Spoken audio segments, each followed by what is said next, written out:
¿Recuerdas cuando decíamos de pilón y todo el mundo entendía? Hubo un tiempo en que el mexicano tenía su propia música, sus propias fórmulas mágicas para decir las cosas. Frases que nuestros abuelos repetían sin pensar, que nuestras mamás usaban en la cocina y que nosotros escuchábamos en el patio de la escuela.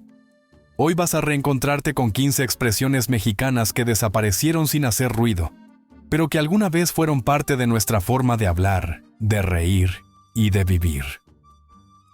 Quédate hasta el final, porque hay una que seguro te va a hacer sonreír con nostalgia. ¿De pilón? Esta expresión era el regalo verbal más generoso del comercio mexicano. Cuando ibas a la tiendita de la esquina o al mercado sobre ruedas, el marchante siempre te daba algo extra. Un limón más, un chile de árbol, una naranja pequeñita. Y al entregártelo, decía con orgullo, «Este va de pilón». La palabra pilón viene del náhuatl y originalmente se refería a un cono de azúcar. En la época colonial, los comerciantes españoles adoptaron la costumbre de regalar un pedacito de ese pilón como agradecimiento al cliente. Con el tiempo, la palabra dejó de referirse solo al azúcar y se convirtió en sinónimo de cualquier regalo extra. En los años 60 y 70, pedir el pilón era casi un derecho. Las amas de casa lo esperaban, los niños lo exigían, y los vendedores lo daban con gusto porque era parte del ritual de comprar. Hoy, los supermercados no conocen el pilón. Todo está pesado, empacado y calculado al centavo. La palabra sobrevive apenas en algunos mercados tradicionales, pero su espíritu generoso se ha ido apagando con el tiempo. ¿De bolón ping-pong? Si alguien te decía que algo se iba a hacer de bolón ping-pong, significaba que sería rápido, inmediato, sin demoras. Era la expresión perfecta para prometer eficiencia con un toque de alegría. «Espérame tantito, esto lo arreglo de bolón ping-pong», decía el cerrajero del barrio. O la mamá cuando prometía que la comida estaría lista en un momento. El origen de esta frase es un misterio delicioso. Algunos investigadores del Colegio de México sugieren que proviene de una onomatopeya, imitando el sonido de algo que rebota rápido, como una pelota de ping-pong. Otros creen que tiene raíces en el español antiguo, mezclado con el habla popular de los mercados capitalinos. En los años 50 y 60, la expresión era común en las películas de Tintán y en los programas de radio. Tenía ese ritmo musical que hacía todo más simpático. Hoy casi nadie la usa. Fue reemplazada por ahorita, en chinga o simplemente rápido. Pero ninguna tiene la gracia cantarina de aquel de bolón ping-pong que prometía velocidad con una sonrisa. ¡Sopas! Esta exclamación era el comodín perfecto de la sorpresa mexicana. Servía para todo. Si te asustabas, si algo te sorprendía, si descubrías algo inesperado. «¡Sopas! ¿Tú aquí?», decía el compadre cuando se encontraba a alguien en la calle. «¡Sopas! Ya se acabó el dinero», suspiraba el padre de familia revisando su cartera. La palabra no tiene relación alguna con el platillo. Su origen parece estar en una deformación de sopas, una interjección antigua del español que expresaba asombro. En México, se transformó y adquirió ese sonido tan nuestro. Durante los años 70 y 80, sopas era parte del vocabulario cotidiano. Aparecía en las comedias de Chespirito, en los diálogos de las vecindades y en las conversaciones de los patios escolares. Los niños la usaban constantemente, casi como muletilla.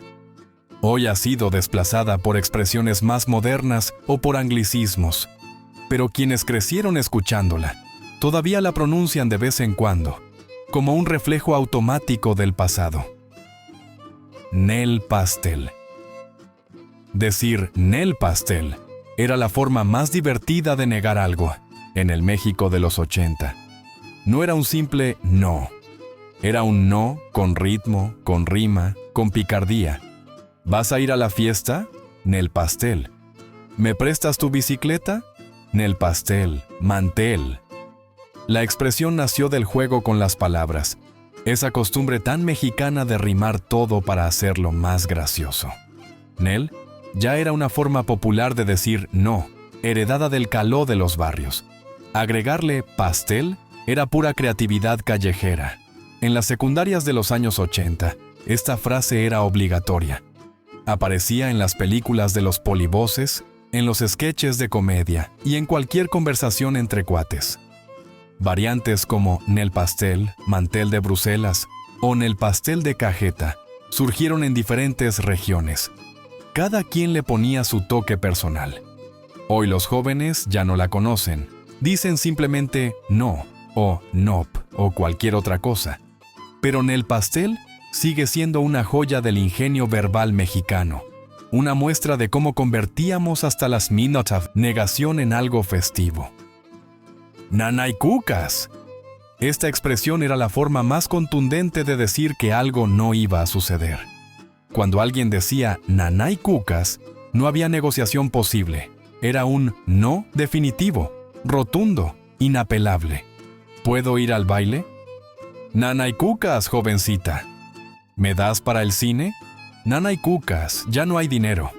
El origen de la frase es fascinante.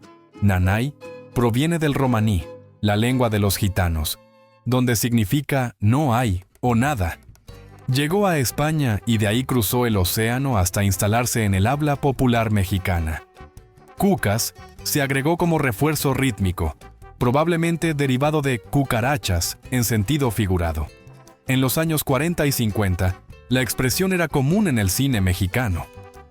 Sara García, la abuelita del cine nacional, la pronunciaba con autoridad cuando regañaba a sus nietos en pantalla.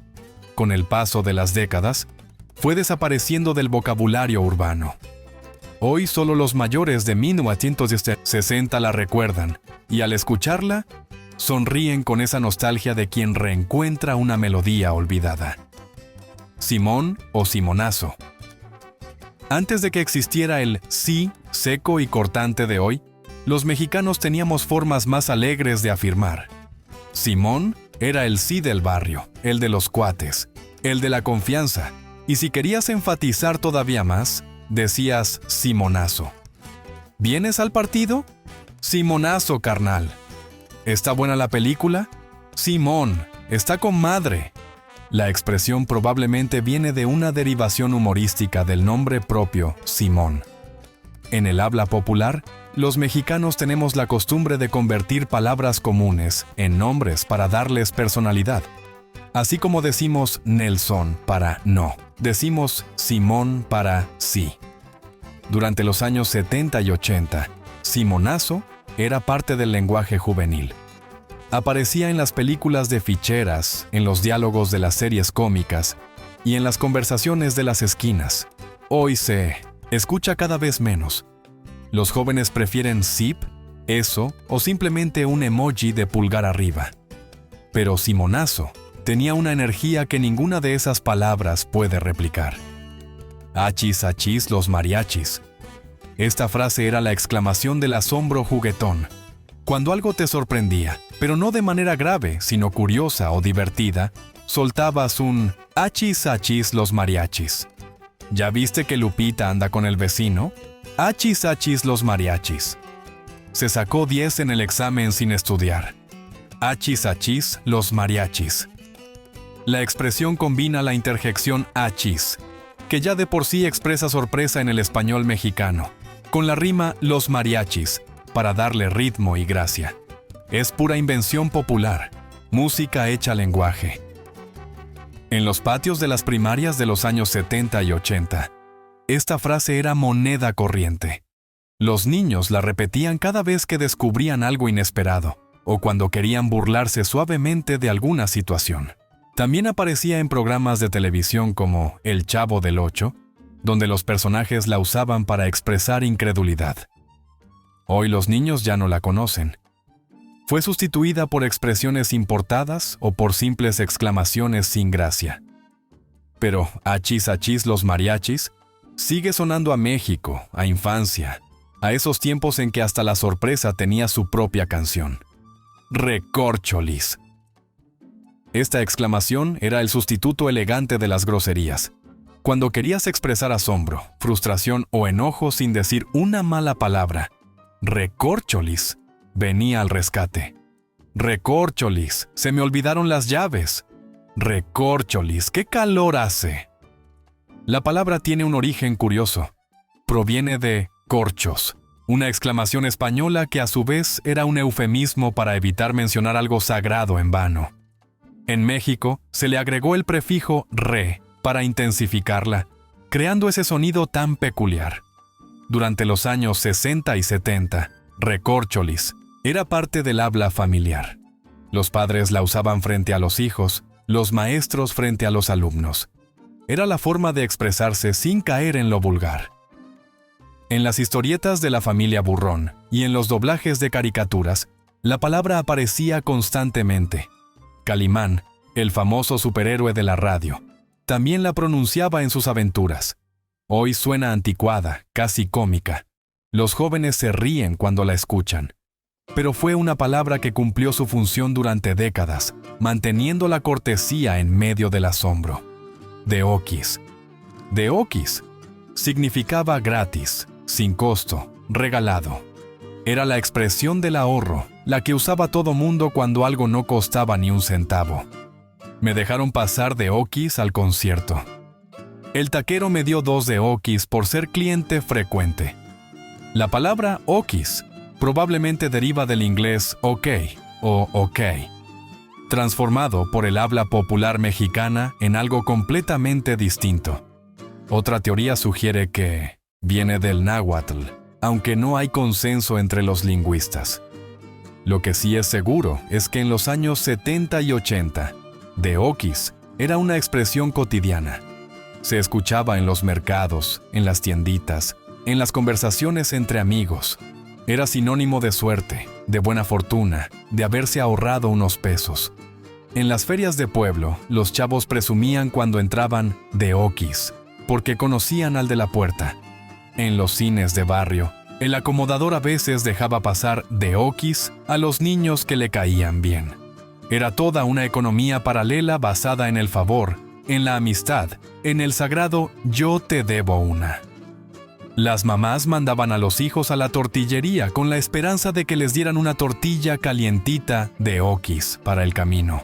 Y cuando eso pasaba, el niño regresaba a casa sintiéndose el más afortunado del universo. Los boleros, los voceadores de periódicos y los vendedores ambulantes conocían perfectamente la palabra.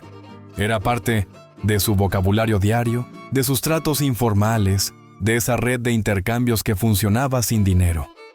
En los estadios de fútbol, siempre había quien se metía de Oquis, brincando la barda o convenciendo al vigilante. Entrar sin pagar era casi un deporte, y lograrlo merecía presumirse toda la semana. Los mecánicos de barrio a veces hacían reparaciones menores de Oquis para los vecinos. Era inversión en buena voluntad, en clientela futura, en ese tejido social que sostenía a las colonias populares. La expresión también aparecía en los programas de concursos de la televisión. Y este premio se lo lleva de Oquis, decía el conductor mientras el público aplaudía emocionado. Con el tiempo, fue reemplazada por de a gratis o simplemente gratis. Pero de Oquis tenía un sabor especial, un toque de picardía que la hacía sonar como un pequeño triunfo personal. A la ahí se va. Esta expresión describía la forma más mexicana de hacer las cosas. A la ahí se va significaba hacerlo más o menos, sin mucho cuidado, pero suficiente para que funcionara. ¿Cómo quedó la reparación? A la ahí se va, pero jala. ¿Estudiaste para el examen? A la ahí se va, a ver qué sale. La frase capturaba ese pragmatismo popular que caracteriza al mexicano. No todo tenía que ser perfecto. A veces bastaba con que funcionara, con que cumpliera su propósito mínimo. En los talleres mecánicos de los años 70, la expresión era casi un lema. El maestro fierrero arreglaba el coche, a la ahí se va, y el cliente se iba contento porque al menos arrancaba.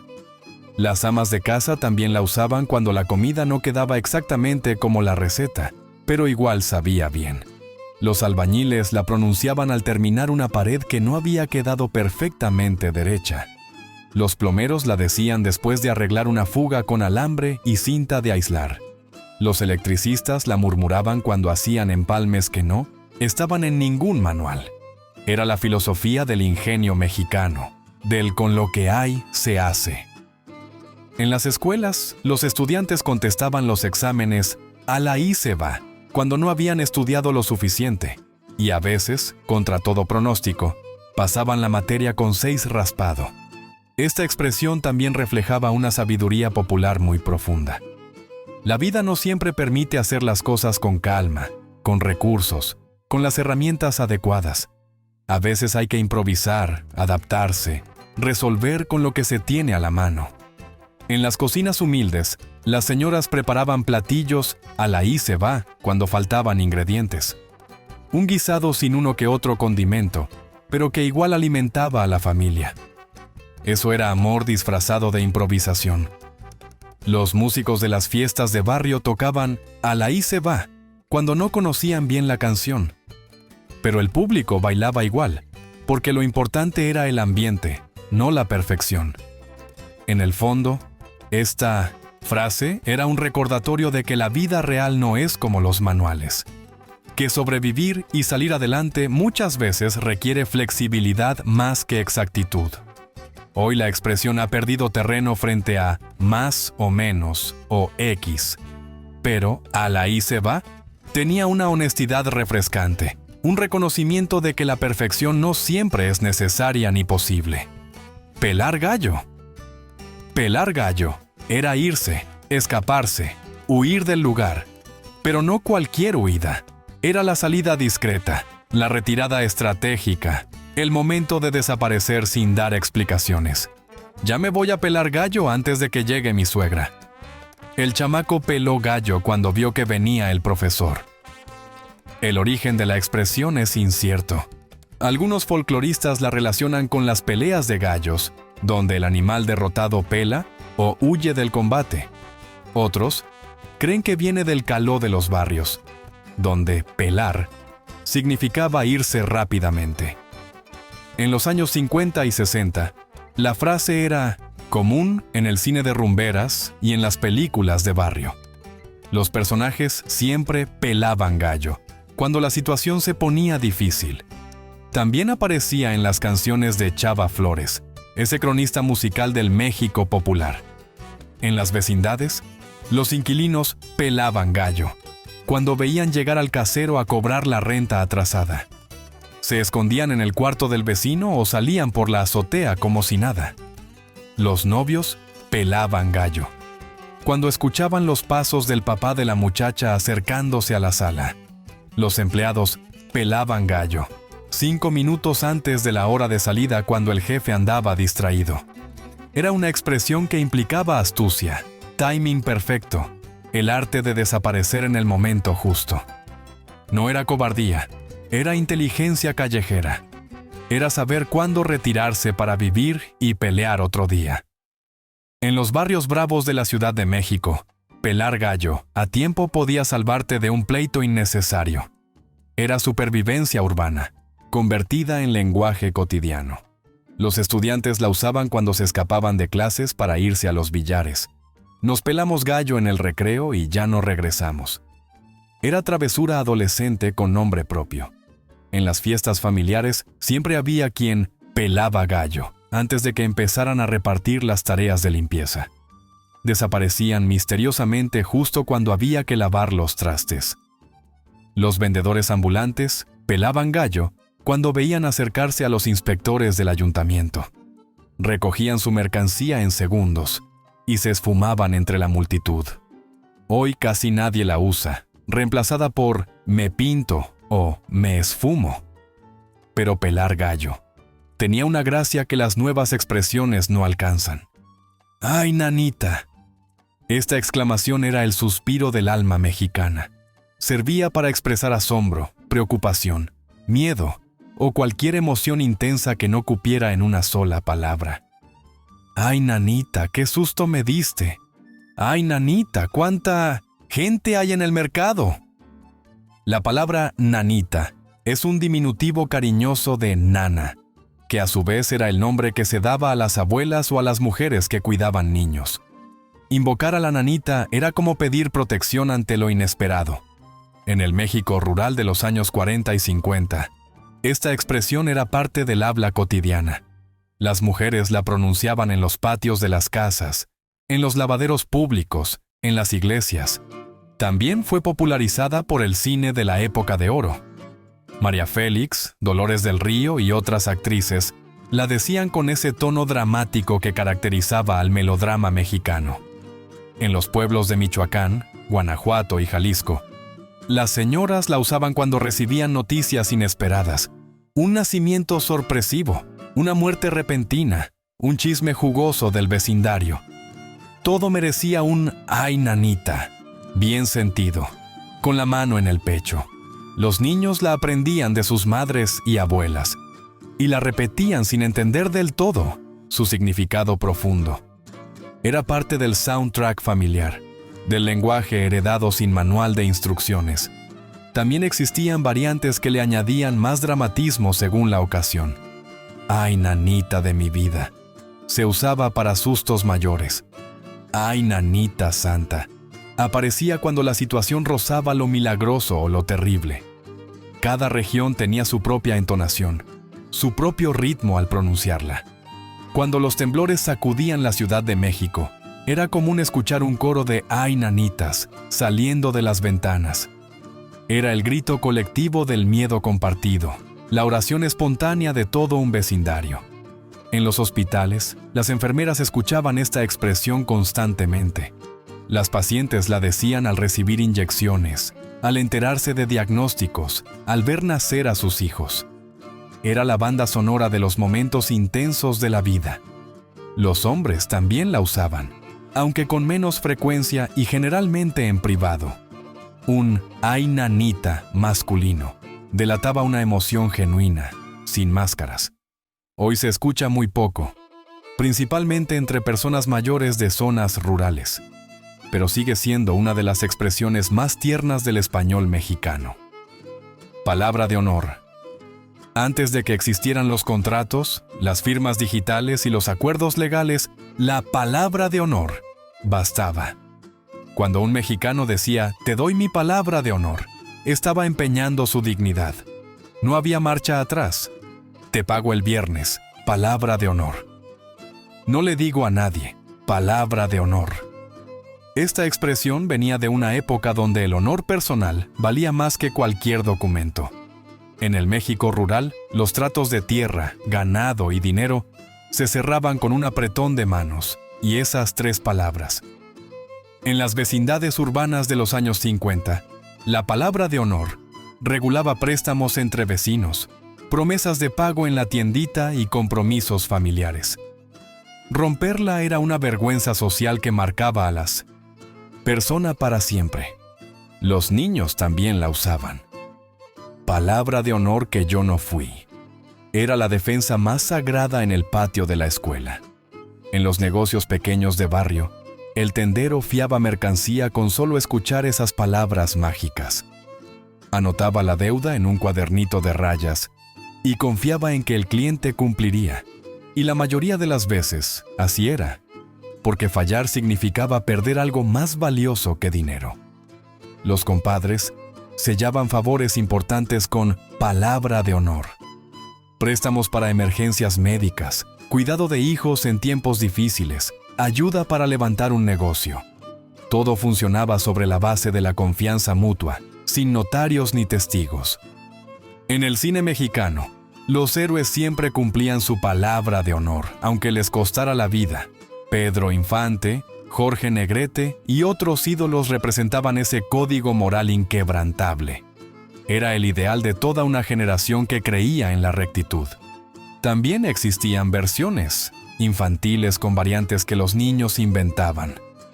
Palabra de niño explorador tenía peso entre los que pertenecían a esa organización.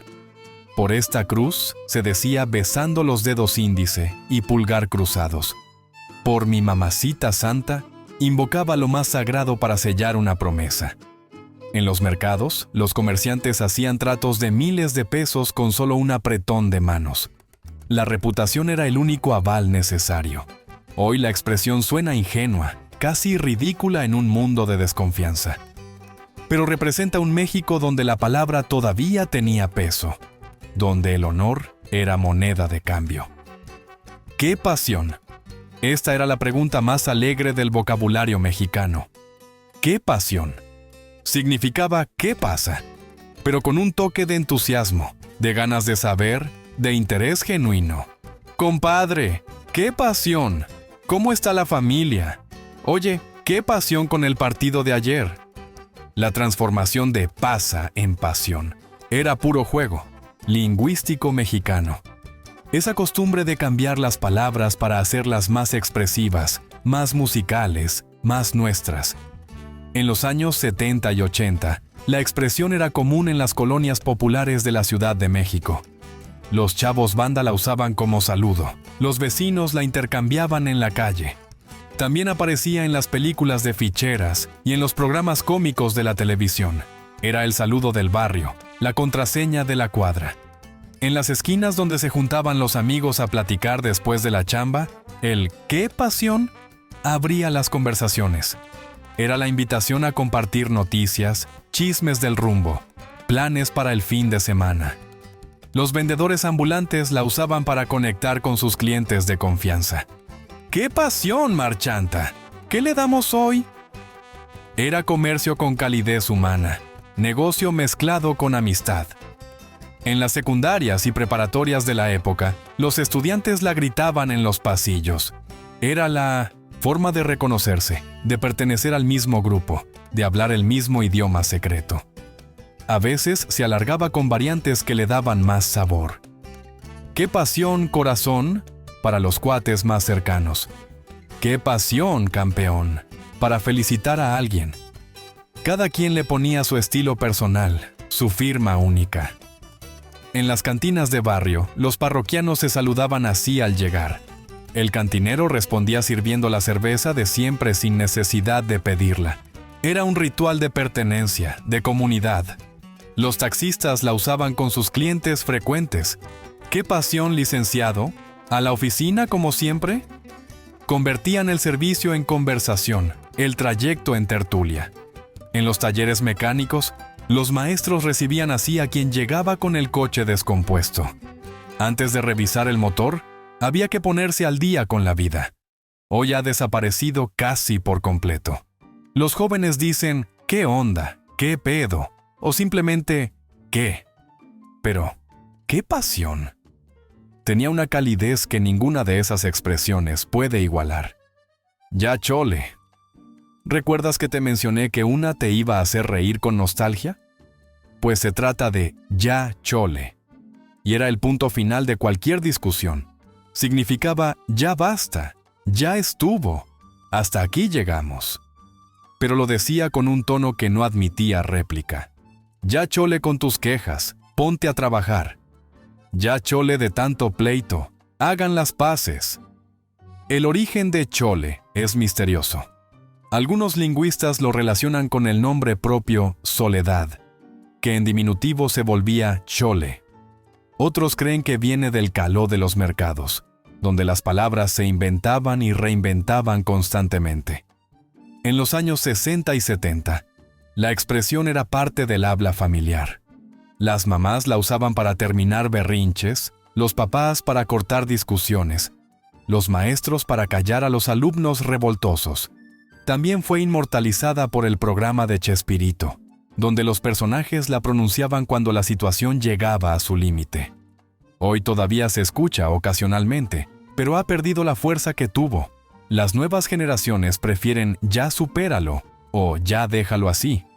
Pero ya chole era más contundente, más definitivo, más mexicano. Las palabras son como las personas. Nacen, crecen, viven su momento de gloria y un día se van sin despedirse.